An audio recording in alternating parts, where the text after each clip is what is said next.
नारायणं नमस्कृत्य नरं चैव नरोत्तमं देवीं सरस्वतीं व्यासं ततो जयमुदीरयेत्। श्रुतिस्मृतिपुराणानामालयं करुणालयं नमामि भगवत्पादशङ्करं लोकशङ्करं शङ्करं शङ्कराचार्यं केशवं बादरायणं सूत्रभाष्यकृतो वन्दे भगवन्तौ पुनः पुनः। रामाय रामभद्राय रामचन्द्राय वेदसे नमो वै ब्रह्मनिधे वासिष्ठाय नमो नमः। So today's verse is Pavitranam Pavitrancha Mangalanancha Mangalam Devatam Devatanancha Bhutanam Yo Avyayah Pita. That's the verse. So it starts with the word Pavitram. Shankara writes, the word Pavitram means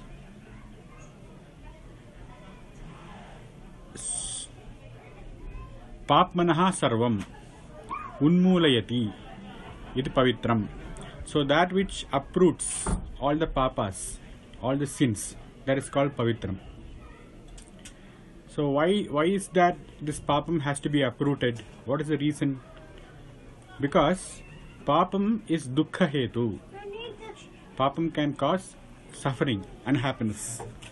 So this unhappiness is the result of papa karma. Generally, everyone wants sukham. Sukham means happiness. This sukham is caused by punya. What is punya? Punya is shastra vihitam karma. Those karmas that is adjoined, that are sanctioned by the shastras, they are called punya karma. And those karmas that are not sanctioned by the shastra, that is called a papa karma. So generally the tendency is punyasya phalam icchanti, punyam nechanti manavaha. Punyasya phalam icchanti. They all want the phalam, result of punya. What is the result of punya? Sukha. So everyone wants happiness, which is punya phala. But punyam nechanti. What is punyam? Gita, Ganga. These are all punyam. But they don't want to engage in the punya karma. Similarly, papasya phalam nechanti. They don't desire the result of papa. What is the result of papam? Suffering. But again, papam icchanti manavaha. They all want the cause of suffering, which is papam. This is generally the trend in the world. That is the general trend. And they also blame others for their unhappiness. They generally tell that the unhappiness is not because of themselves, but because of somebody else. They always try to blame. But that is not true. According to Garuda Purana, Sukhasya Dukkhasya Nakopi Data. Your Sukham and your Dukkham, it is not given to you by anybody else. Paro dadati iti kubuddhi resha. That somebody is reason for your sukha or dukkha, that is called kubuddhi. That is not a refined intellect. You are not analyzing the consequences of your actions. That is why you are thinking that somebody else is the reason for your unhappiness. The main cause of unhappiness is aham karomi iti vritha abhimanaha. That I-ness in your action, the subjectivity. That I am responsible for all actions and the results thereon. This is the main reason for dukkham. Swakarma sutra graditohi jantuhu. Each and every individual is grathita, tied up, because of swakarma, its own karma. So what are these different karmas that causes papam in the first place? The reason why you are unhappy is because of papam. And what are these papams? There are three kinds of papam. They are manasam, vachikam and kayikam. The manasikam papam, in the Manusmriti, it says paradravye shabhisnehaha. Wanting another person's property. That is a mental sin. Just meditating on how to grab another one's property. That is called paradravya sneha. The second manasam papam is manasa abhimrisyacha. Planning to get hold of it. Then you scheme how to possess it. The third one is Vitata Abhiniveshascha. Then fixation on that property or the thing of others, that you need to get it. So Duryodhana is a very good example of this. So what he wanted was the Pandavas' property. It rightfully belonged to Pandavas, but he was so much, he had so much sneha, so much of possessiveness about their property, and he also started scheming, and finally he ended up persecuting them, going against them. That is a manasam papam. That's what is said in the Ishavasya Upanishad. Ma grudha kasyasya dhanam. Never go behind another man's property. Be What? content with what you have. Yes, what God has given to you, be content with that. That will give you this self-composure, which will not lead to manasam papam. The second variety of papam is vachikam papam. The sins you commit through your speech. So what are they? Parushyam anrusamsam chaiva sada paishunya bhashanam. The first one is parushyam. Parusha means harsh, very harsh speech. You can ask, please give me this water. You can also say, get this water. So it can be very harsh. The same message can be conveyed very harshly. So that is because there is some kind of incompetence in your heart. So you have to examine that and avoid harshness in speech. The second one is Andritam, Andrita Bhashanam, meaning blatant lie, lying to others. That is the second one. Third one is Sada Paishunya Bhashanam. For no reason, you will criticize others. You will just say that, oh, he doesn't know anything. You just make it up. That is mere gossip. And this is a kind of vachika sin. This is a sin by speech. And the fourth one is Asambadha Pralapaha. Asambadha Pralapa means talking without context. Normally there are two contexts, Desha and Kala, for speech. There is a time and there is a place. If you are in the temple hall, you are there for meditating or worshipping.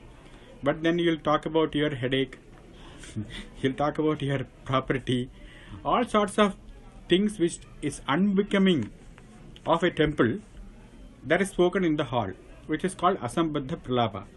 Anything which is not contextual to time and place should be avoided. That is the fourth sin committed by speech. So 3 manasam and 4 vachikam. The next one is kayikam. The sins we commit with the body. What are the sins we commit? Number 1, abhakshya bhakshanam. Bhakshyam is that which is edible, right? Which is fit to be eaten. Bhakshya bhakshanam means food that is endorsed by the Shastras, by the scriptures. Abhakshyam is tamasic food or food that is not supposed to be eaten. That is a kayikam papam. It will result in a lot of bad thoughts and bad action. You are what you eat. The second one is mithya kama nishevanam. Kama is desire. Mithya kama is illogical desires. Desires that are not befitting to your station of life. Those desires which are not befitting to you, that is called mithya kama. So once you want abhakshya bhakshana, you will naturally engage in mithya kama. And the last one is paravittapaharanam. So the mental planning you did for other person's property, physically you go and grab it. Vitta apaharanam, stealing others' property. That is the kayikam, third papam.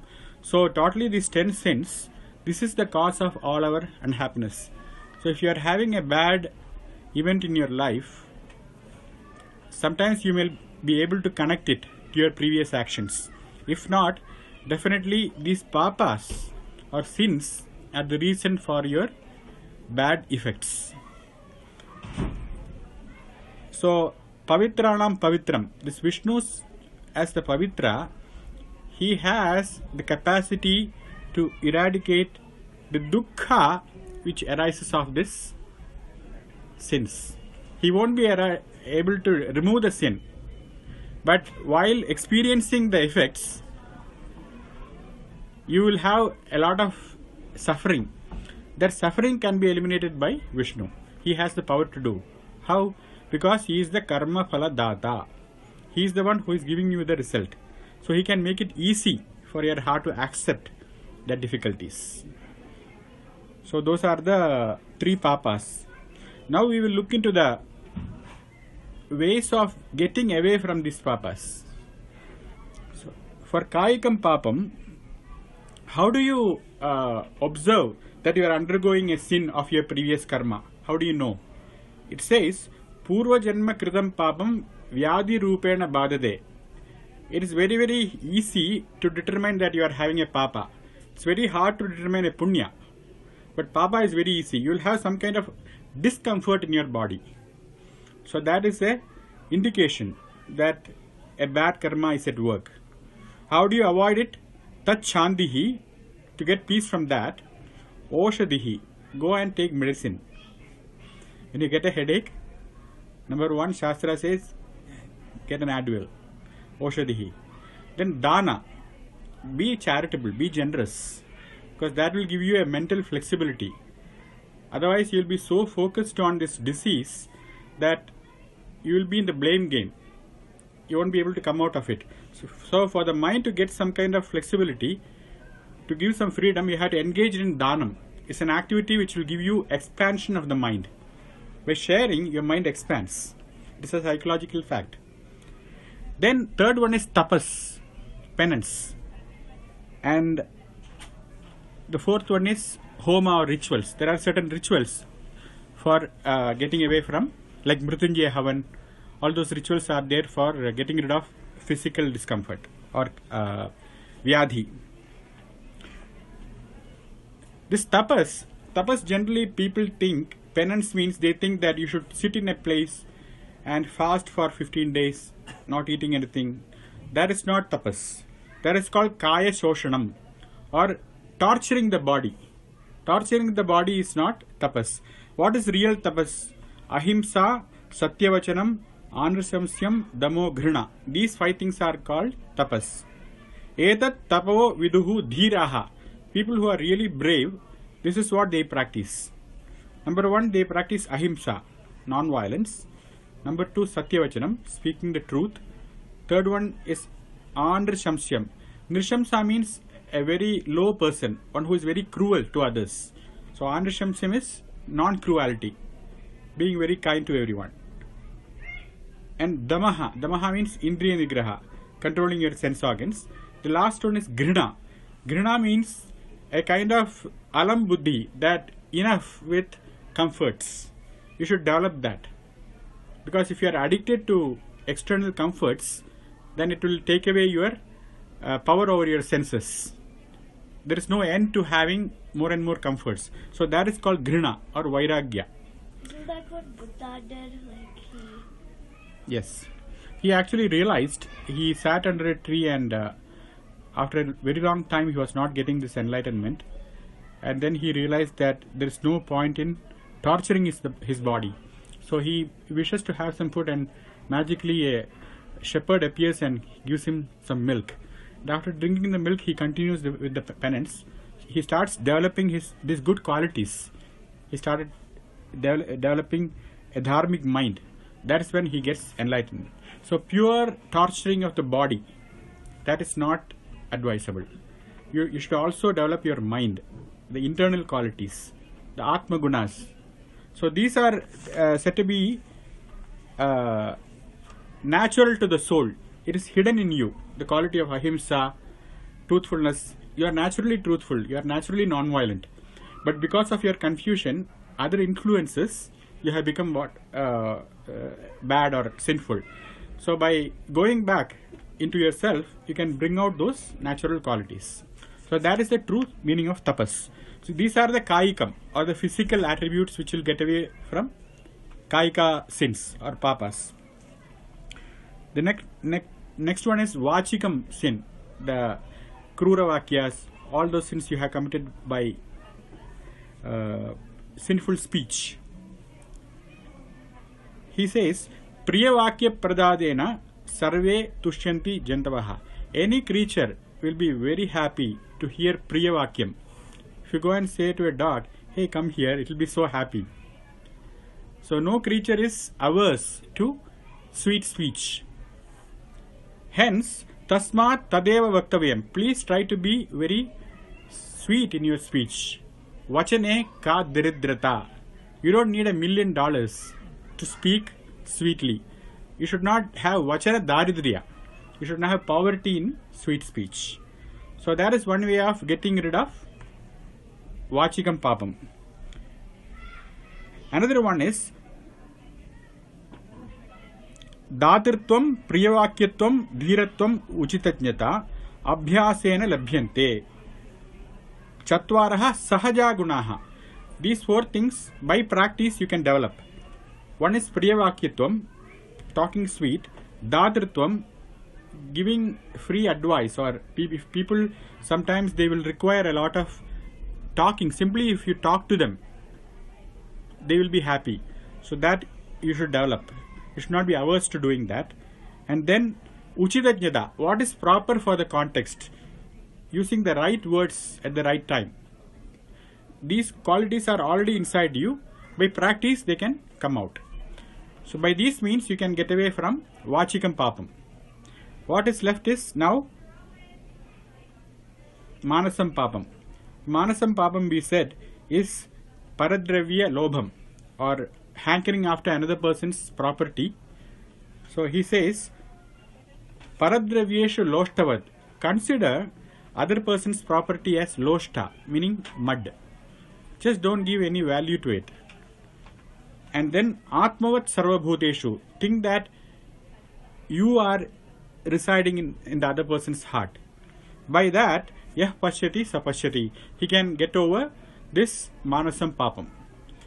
So these are all very, very complicated because you have to learn all this, and the simple way is Manasam, Vachikam, Papam, Karmana, Samuparjitam, Sri Rama, Smaranenaiva, Vipohari, Nasamshaya.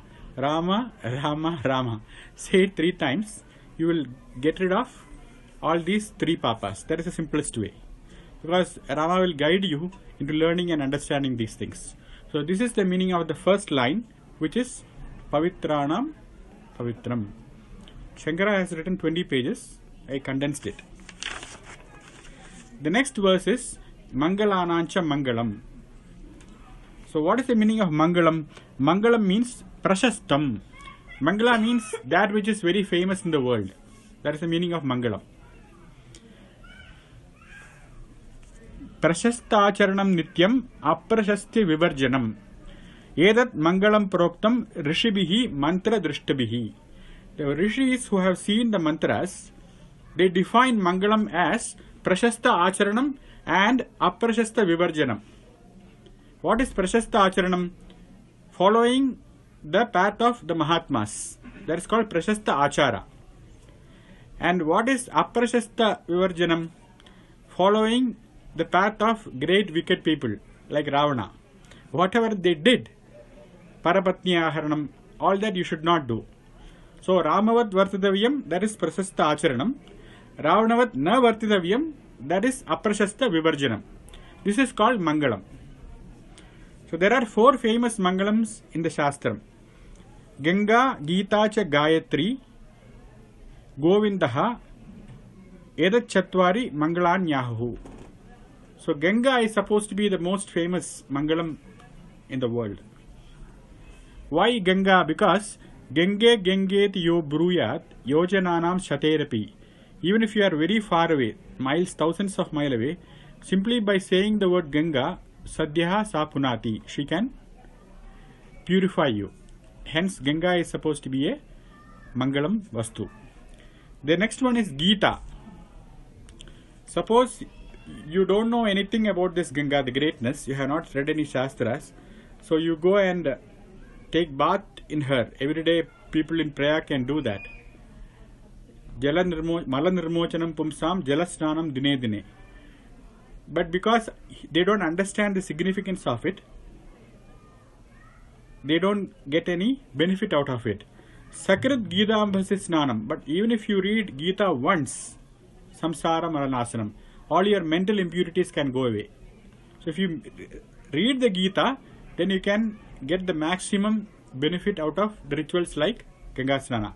So reading Gita is also very important, because that really unravels the meaning of these rituals. The third one is Gayatri. Gayatri is supposed to be a Mangalam Vastu. Gayandam Trayate Yasmat Gayatri Samudahrida. Whoever sings her, if you chant Gayatri, Trayate, it frees you. That is why it is called Gayatri. Na Gayatriya Paro Mantraha Na Matu Paradevatam. There is no greater goddess than Gayatri, and there is no greater mantra in the Vedas than Gayatri. Hence Gayatri is supposed to be Mangalam. The last one is Govinda. Govinda means, the word Go means Vedas. Vinda means one who is attained. So Govinda means he who is attained by Vedas. Another meaning of Go is cow. So he simply takes care of cows. Hence he is called as Govinda. The third meaning of Go is Indriyas. You won't be able to control the sense organs without the help of Krishna. So he is called Govinda. The last meaning of Go is Earth. The Mother Earth is called Go. And he is the Lord of Earth. Hence he is called Govinda. So Govinda is also very famous. Four meanings. They say that Ekam Shastram Devaki Putra Geetam. For us Hindus, there is only one Shastra, which is the words of Govinda, which is Gita. Eko Devaha Devaki Putreva. And there is only one God, and his name is Govinda. Ekaha Mandraha Tasya Namani Yani. And only there is one mantra, which is Govinda. Karmo Pyekam Tasya Devasya Seva. And there is only one karma, which is the seva of Govinda. Hence Govinda is also very Mangalam, famous. So that is the meaning of the second verse, which is Mangalanancha Mangalam. Now the third verse is Daivatam Devatanancha. So there are several devatas in our Puranas. Yam Brahma Varunendra Rudra Marutaha Stunmandi Divyaistavaihi. So Varuna, Rudra, Marut or Vayu, Indra, all these gods are there. But all these gods are exalted jivas. They are jivas who have attained a lot of punya and have attained that status. So even for them, they also need moksha and happiness. So they are also after worshipping one big Paramatma. He is Devatanamcha Devatam. He is really the God of gods. That is the meaning of Devatanamcha Devatam. The last line is Bhutanam Yo Avyayaha Pita. Bhutana means of all the creatures. Avyayaha means infallible. Pita means father. So in the Gita he says Sarva Yonishu Kaunteya Murtayaha Sambhavanti Yaha. So this Murti or the creatures can happen in Sarva Yonishu, in so many different species. There are supposed to be 88 million species in the world.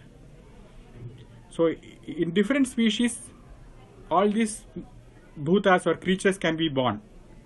Tasam Brahma Mahat Yonihi. But for all them, I am the Yoni. I am the source. All these creatures are coming from me. Why? Aham Bija Prada Pita. I am the one who gives them the Bijam. The real cause of all these creatures am I. Hence he is called as Bhutanam Avyayaha Pita. That is the meaning of the fourth line. So this is the whole verse. Pavitranam Pavitram Yaha Mangalanam Cha Mangalam Devatam Devatanancha Bhutanam O Avyayah Pita. This is the meaning of the verse. I'll stop here.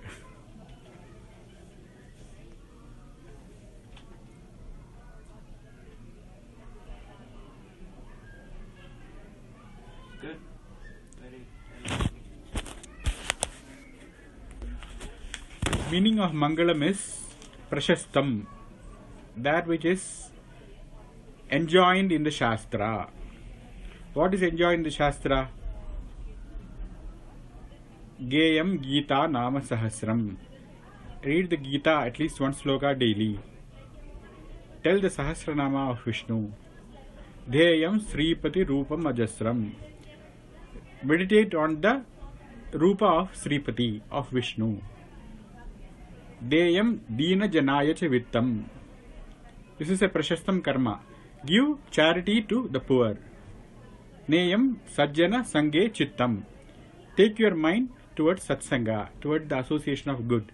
These are all Prashastam Karma. Prashastam means famous in the Shastras. That is called Mangalam. So Sadhu Samagama is Mangalam. Danam is Mangalam.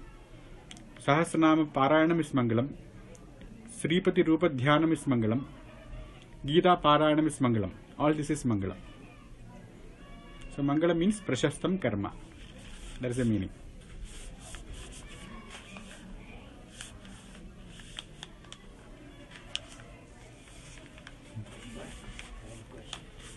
Oh, I asked him already.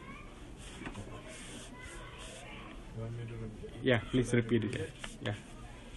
So the question I had was that, under the new environment we have now, there's a Mahabharata going on inside us, and there's a Mahabharata going on outside us. Right? So with all the, particularly being immigrants, there's a lot of attack on immigrants in different places.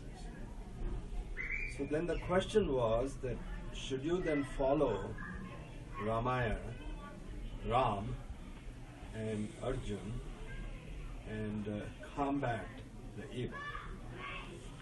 Okay, you are asking about the war going outside and inside. Right. So the answer would be, for a long-term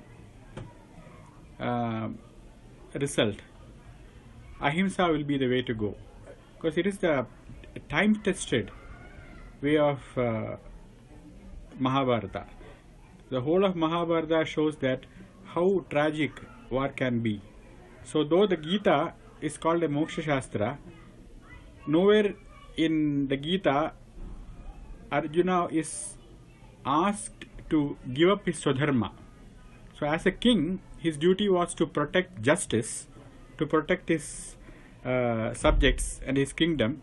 So though he wanted to take sannyasa in the first chapter, Krishna asks, Ma manusmara yudhyacha, remember me and engage in the fight. So we have to do the fight pragmatically, but the means of the fight, if they are weapons, they can end in very tragic consequences. And as the world has become so evolved, there are still forces which believe in dharma and justice and law. So for those dharmic forces, ahimsa would be the best way. That is a lesson of Mahabharata. That himsa, ma himsyat sarva bhutani. Himsa is going to lead you to tragic circumstances. But if the person does not understand the language of ahimsa, at that point we have to resort to ahimsa. This is the verse. Opponent or you? Opponent. Opponent doesn't get it. Ahimsa paramo dharma. The first choice is ahimsa. Right. Dharma himsa tadah param. But when they don't get it, Right. then dharma himsa. Dharma himsa is advocated. But since we have a lot of political leaders who are successfully executing ahimsa, like Luther here and Gandhi there, they are able to use the tools of ahimsa. Right. So that would be the first choice. Right. But the next choice is definitely dharma himsa, the way of Tilak.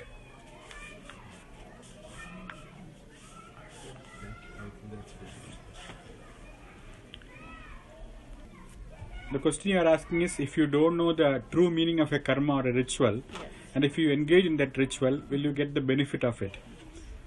So always, we don't see the results of any action. It is adrishtam.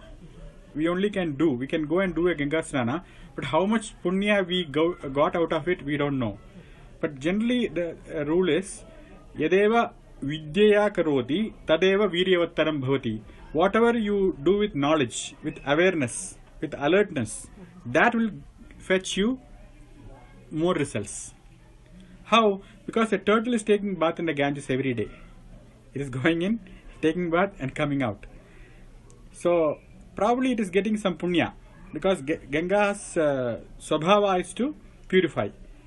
But then if you are going to do it like that, like mechanically, not because you really want to, but somebody told you to go around, so that kind of karma can lead you to some kind of chitta shuddhi or some kind of purification. But truly, in order to get the result, phala, the phala of the karma, you should have jnana. That is why all our shastra, they start with the word jijnasa. Like the Karma Sutras of Jaimini, the first sutra is Athato Dharma Jijnasa. Now I am going to inquire into Dharma, and there are these 4,000 sutras analyzing Dharma. Again in the Upanishads, he says Athato Brahma Jijnasa. Now I am going to inquire into the absolute truth. So inquiry and understanding is very important when you do an action. That is what is special about us.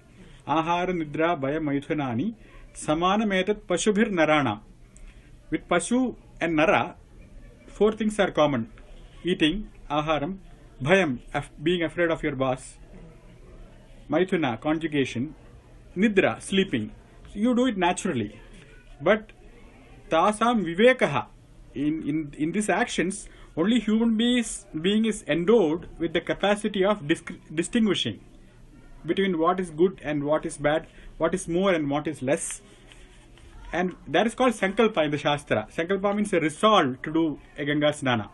When you do a resolve, I am going to the temple and get up in the morning, be prepared, and with a lot of intensity and want, when you go, you won't gossip in the temple. You will just go and meditate, because your temple visit is backed up by a Sankalpa. Hence, that deliberation, that is special for human beings. So the turtle also will get punya, you also will get punya, but you are doing Sankalpa. Aham Ganga Snanam Karishye. And saying that deliberately with alertness you are doing. Hence, there will be some difference in the result. With Viveka, it will be a lot more result. Even Aviveki will be led to Viveka, because God is watching and is kind. So your karma won't be wasted, but it can give maximum result only with Viveka. That is why they say, Nahi jnanena sadrisham pavitram iha vidide. There is nothing as purifying as knowledge. Sarvam karma akhilam partha jnane parisamapide. Hey Partha, all the actions should end in knowledge. So with knowledge and wisdom we should do. For more results, better results, proper results. Then you go crazy. So you still get results even if you don't know the Yes. significance of it. She go open the exam paper and write something. Dear teacher, I don't know what I am writing.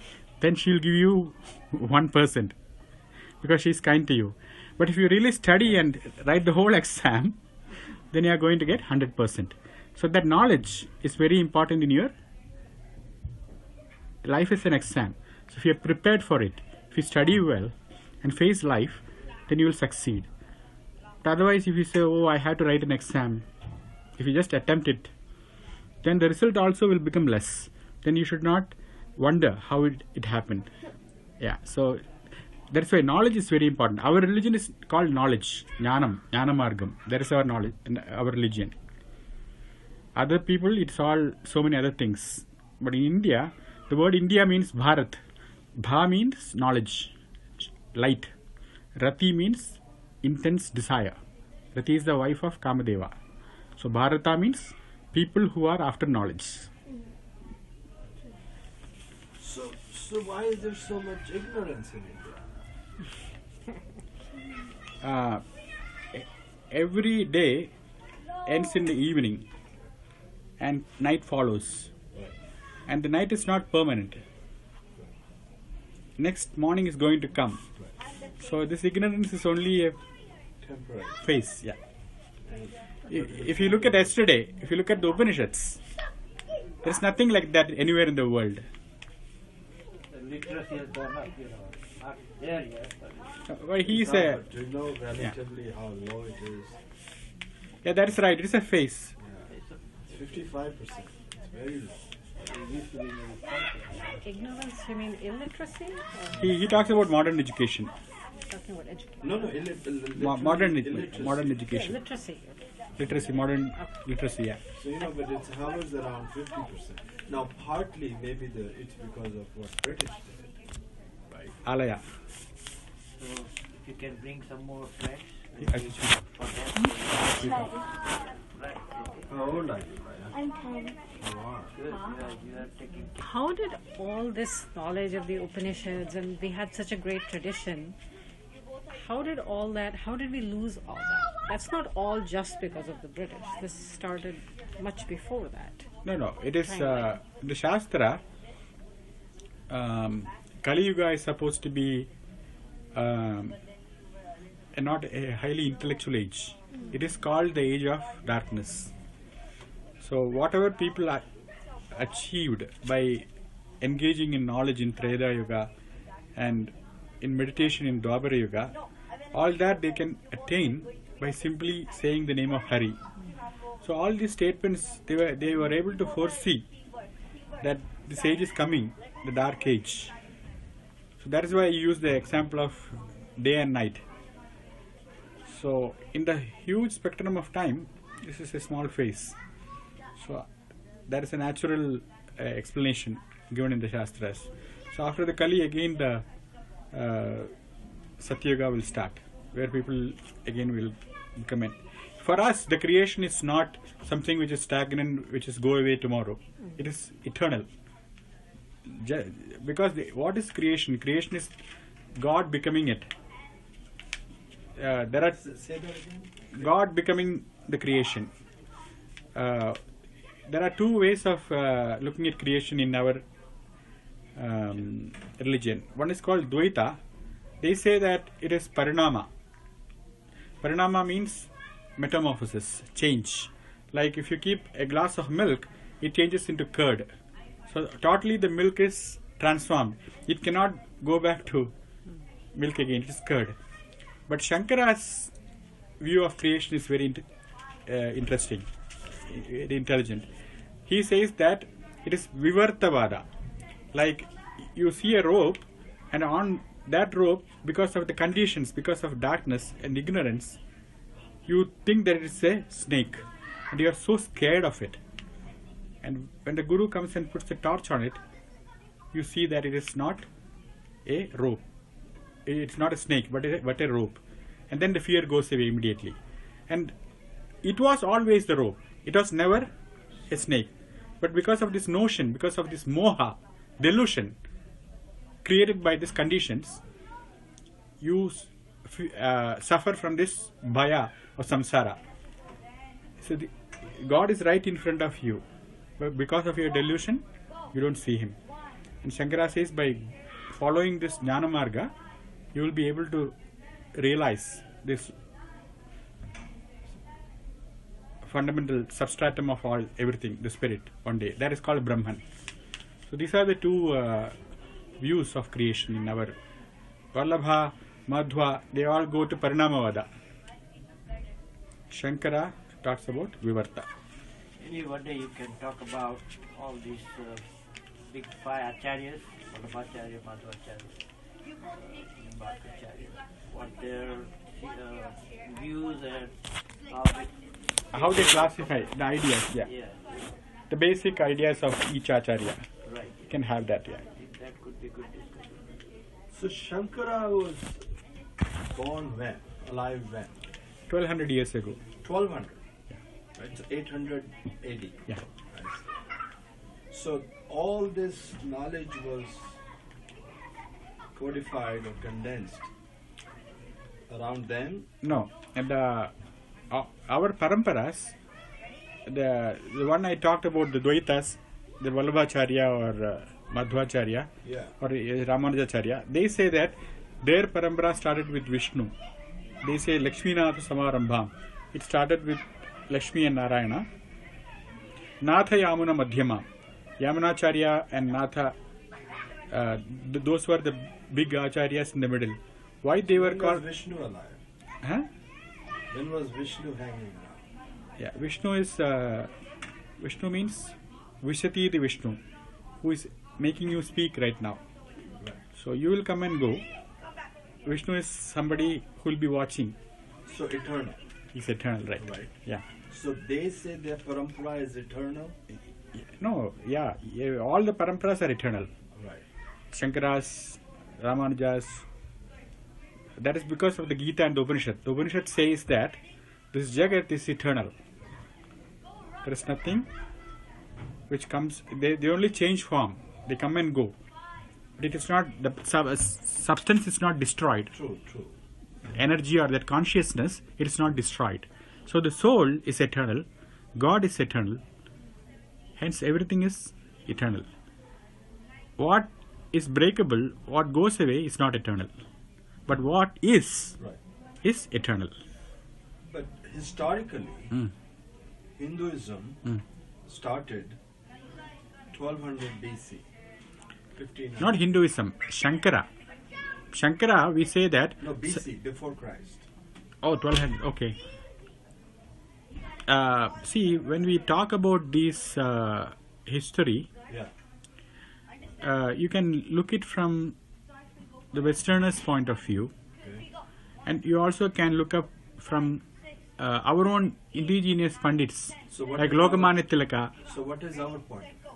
Our point of view is it's much more ancient, because Vardhamana Mahavira, he is a very age-old guru. He existed 1000 years before Buddha. Mahavira. Yeah. But Mahavira was contemporary of Buddha. No, Mahavira was the 24th Tirthangara. Right. No, I'm just... Right. Mahavira was the 24th Who Tirthangara was contemporary of Buddha. of Buddha. Right. So 24th Tirthangara means... Before, right. See, one guru, even if his guru is 50 years older to him, Right. if it is 24 parampara, Right. so you can go back to another 1000 years. Right. So that itself breaks your date there, right there. Just like the people say that God created the world before 3000 years. It's all silly. Right. Hence, history can be rewritten. Our name for history is Itihasa. Iti means thus. Iha means here, in this world. Asa means was. So those are the documented stories. And then there is something called Purana. Puranas are just metaphorical stories to convey messages. So they have used all these tools to explain the truth. Idihasa Puranabhyam Vedartham Upabramhet.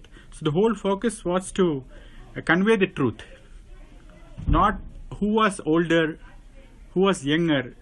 That was not their focus. No. Our way, I'm trying to say how the Shastras look up at this idea of history.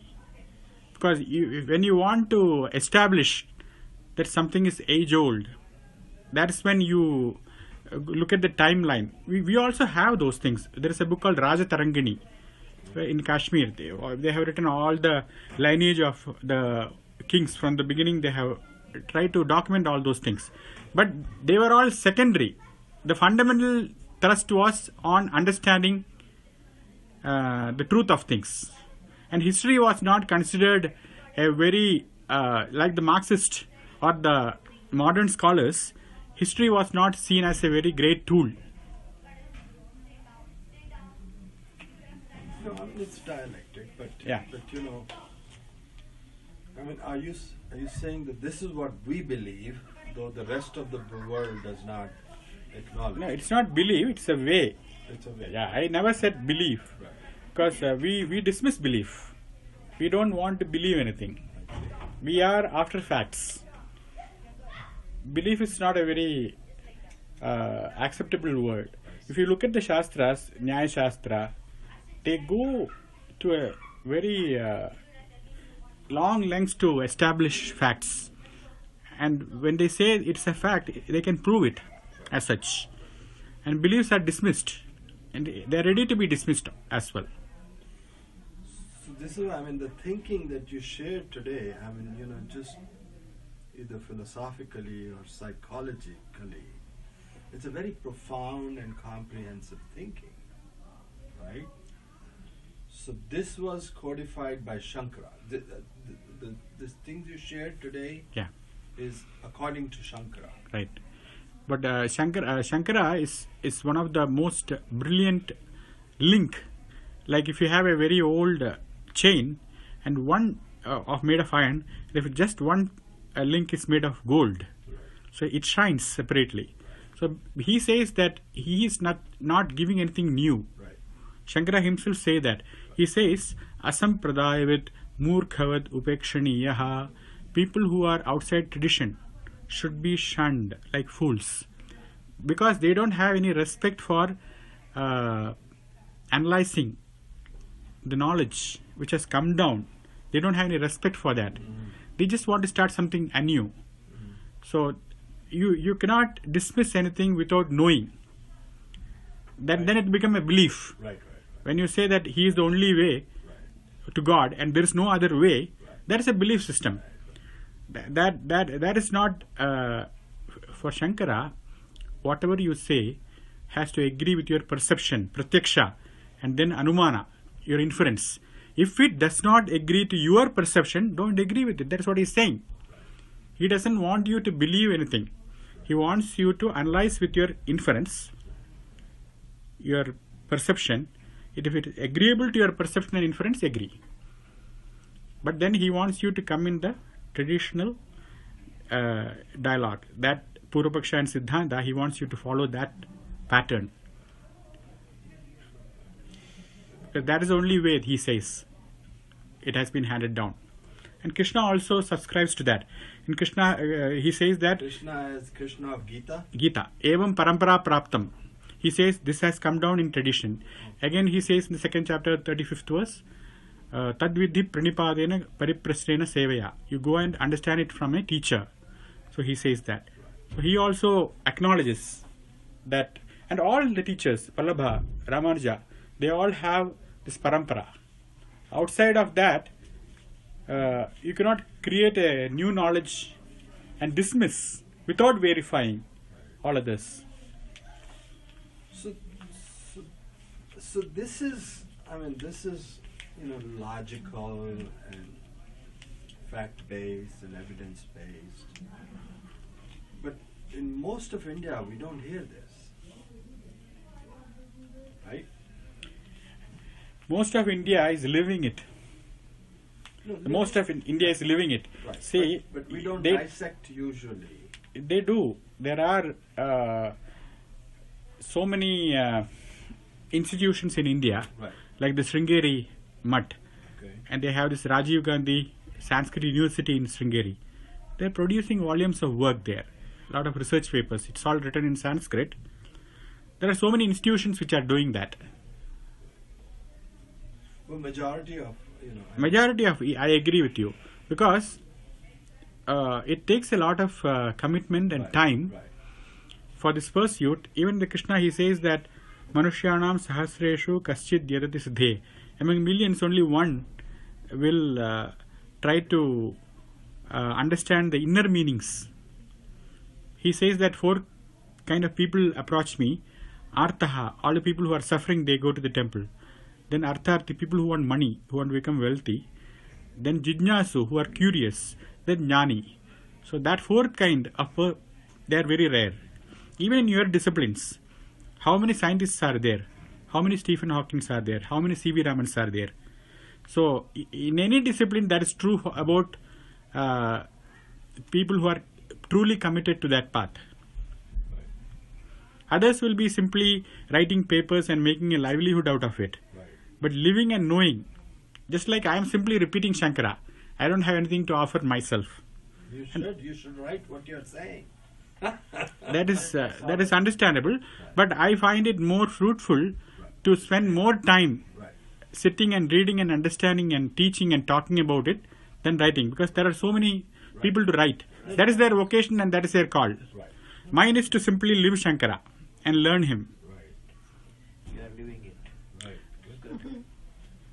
So So why in the first place we got separated from the Paramatma? Why the Jivatma even got created, and why are we trying again to go back to Paramatma? What does our Shastra say about it? Yeah. So the Shastra's answer to this is, when you get a headache, don't try to find a cause to it. Have an Advil and get rid of, because you will never be able to find out if it is the chicken or the egg. They call it anadi avidya. Anadi avidya vasanaya pravartitaha. I gave you the example of that pot, absence of the pot. The absence of the pot never begins, but at the moment the pot comes into existence, the absence of the pot is gone. Similarly, your ignorance. The moment you know yourself, that ignorance goes away. And when did that ignorance start? It is a very futile exercise, because you have to go back and you will be wasting time in figuring out. Even this life, if you try to analyze all your ignorances, it will be very time consuming and energy consuming. So the best thing is to cut off that. It's a vicious circle. It's transmigration. So it's going on and on. So cut it off and get enlightened. So all this energy should be focused on enlightenment rather than analyzing your ignorance. So it is anadi avidya vasana. That is a word. Anadi avidya.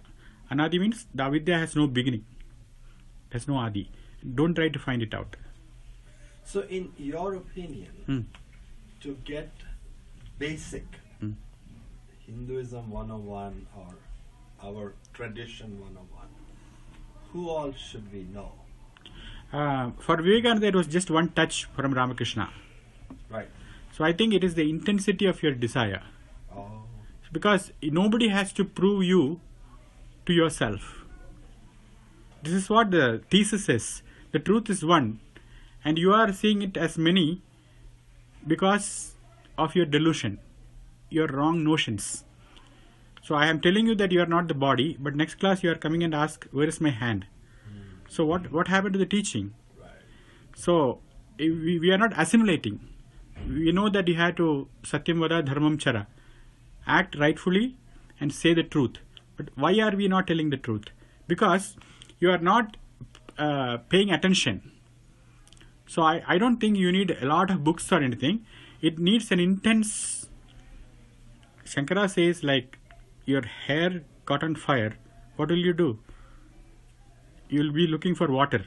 Like that, if you look for knowledge, you will get it. It's true for all disciplines. No, I understand. Yeah. Like you So said, I won't say. there's no need to. No, patantu shastrani, vadantu vedan. You read all the shastras and you recite all the Vedas. Atmaikya bodhena vinana mokshaha. If you don't feel that oneness Right. in your heart, Right. you won't get moksha. So there's no like checklist. Okay. I don't have anything to offer. Okay. That's fine. I wanted to explain that. No, that's okay. I mean, I think it's a very profound point of view. Just go live it. Right. Go experience it. Even one second of living would Right. equal to so many Right. pages of. Right. But as educated and relatively older people, I mean, I think we want to know our tradition so that we can pass on to Laya. Right? No, those are all our laid out in the Vedas. The Vedas very clearly have laid out all these values. Yeah, but Rig Veda is hard to understand. No, this Gita is the essence of the Veda. Right. There's only 696 verses. Gita I've read. And but the 13th chapter from verse number 12 through 22, Right. it talks about 20 qualities Right. you need. First one is amanitvam. Amanitvam means have no pride. Right. Manam is pride. The second one is adambitvam. Don't be presumptuous. Ahimsa, kshanti, arjavam, acharyopasanam, shaucham, atmavigraha. These 20 qualities are sadhanam and sadhyam, meaning they are the means and the end. So those are the things to follow. I feel like getting an intellectual understanding is with some devotion, with constant reading, thinking about it, getting an intellectual understanding of is not unattainable. But I think going to the next step of what you are saying, like living it, Yeah. I think that is the challenge, connecting that dot. Right. So because Vishnu Sahasranama itself at the end he says, when everything is finished, Achara pradamo dharmaha dharmasya prabhurachitaha. Whatever Achyuta has said, among all, the first dharma is achara, living. If you don't live it, then when you miss the first step, there's a block, and all of it will be wasted. You have a big hole there, and then you won't be able to cross to the next step. So, achara is the essence. So, any knowledge you attain, you have to put it into practice. And so it has to be deliberate practice. Right. As you said, sankalpam, Right. deliberate, intentional practice. Yes. Because the dogs, they don't eat on Ashtami, 8th day. Who don't eat? The dogs, They don't? they don't. I didn't know that. Yeah. Wow. So, like yesterday was Ashtami, a lot of people have fasted because, Ram Navami and all. So they do it deliberately. So they will get punya. The dog will not have that punya because dog is doing it for its own health. For healthy reason, it's the part of nature. When the dog is feeling very low, then it gives up food or it eats grass. It eats grass. It's all nature has ordained the life of a dog. That's called dog's lifestyle or way of life. Dog's way of life. But for us, we can break the cycle of nature deliberately. That is where free will comes in. Dogs, they don't have free will. Because we have the sixth sense. Okay, so that free will you have to use. How do we use that free will? By learning the Shastras. Shastras is nothing but analysis of life. Shastra is not something disconnected. It is life itself. Shastra is nothing but life. Of wise people analyzing life. That is what Shastra is. So, by learning that, you will know where you should exercise your free will and where you should not exercise. So, both you will be doing. Then, that will help immensely in your practice. So is free will also, though, going back to your question, isn't free will also in some way infinite regression? Because what propelled me to do this is some previous karma. What propelled that previous karma was some previous karma. So that also goes back into infinite regression almost. Now, impulse. That anadi, that... Yeah, impulsive action is regression. Because you have been always acting impulsively, like animals. But when you are doing an action deliberately, that is the end of the impulse. But what propels the deliberation? Your desire. Your enlightenment. Your desire. Your desire. Well, what propels desire? Enlightenment. A temple food. No. Your desire. It's like what propels, what is the eye of the eye, what is the mind? No, that is of course, say, avidya mrityum tirtva vidya amritamasnute. By avidya, by ignorance, you cross death. And by vidya, you attain immortality, right? Yes. So, that avidya part is always, it will lead you to regression. Okay. The vidya part, there is no beginning anyway. In vidya, there is no beginning anyway. See, when you know that 2 plus 2 is 4, that is vidya, that is knowledge. And that was eternal, right? Was there any point of time it was 3 or 5? No. Hence, avidya will always lead to regression. And vidya will be beyond all that. So we have to understand these two dimensions of reality, of vidya and avidya. Satyam and asatyam. Atma and anatma.